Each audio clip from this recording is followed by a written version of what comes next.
Everton have enjoyed a solid start to the campaign.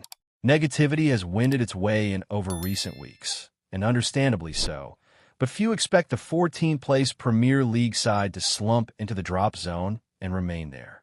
Perhaps more concerning was the way the Toffees tapered off after the interval, almost knocked out of kilter by Granit Xhaka's deflected howitzer moments into the second half. The Black Cats were on the hunt for much of the affair thereafter. Moyes needs to fix these problems and ensure Everton push for an elusive place in the top half. But in order to do this, he must find solutions to the current problems. How Moyes can solve Everton's problems.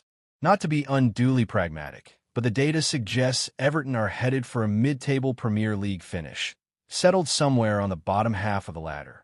How to dissect the glaring conundrum on Moyes' desk. Between them, Beto and Thierno Barry have scored 1 goal in the league this season, and the slew of missed chances are piling up.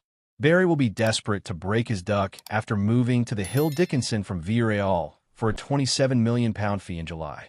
A smart deal for a promising attacking talent wrapped up nice and early.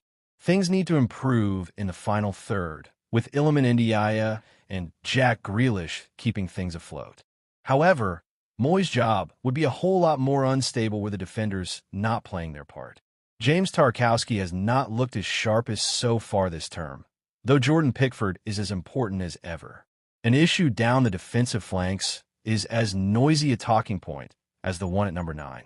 With Jared Branthwaite yet to make his seasonal bow as he recovers from a hamstring injury, the Blues' secure defense could have crumbled over the past few months, but there's been an unlikely hero who is keeping Everton away from the maw of the relegation zone.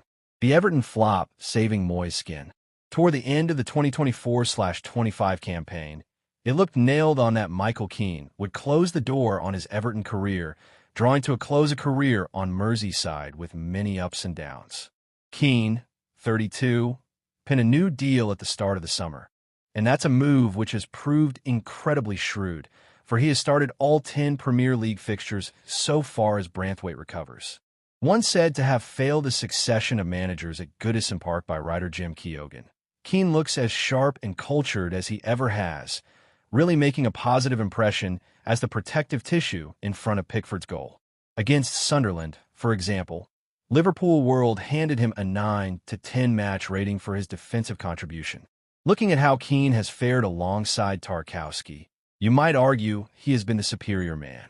Certainly, he has been less error-strewn in his efforts than the vice-captain. The significance of Keane's fine form in the rear guard cannot be understated. Branthwaite is indeed sidelined and may yet be uncleared for several months. Imagine a world in which the Friedkin Group had opted against renewing Keane's deal, content with the options at hand. It would have been disastrous and to the detriment of Moyes' first full season back in charge. Just look at the England international's display at the Stadium of Light. His fearlessness to make one near-the-line clearance showcased his determination and spirit, and he has been a credit to Moyes' team this year. Issues persist at right back, and while he's imperfect in the role, Jake O'Brien has proved largely effective in an unnatural berth. Recalling him to central defense alongside Tarkowski might have had an adverse effect on the squad's fluency, not least because of the lack of options in the position. Would it be too much to claim Keane has been the signing of the summer for the Toffees? Perhaps not, considering the circumstances. His steely displays in front of Pickford's goal might even be keeping Moyes in a job as he looks to find a successful formula to stave off any worries of yet another relegation-threatened campaign.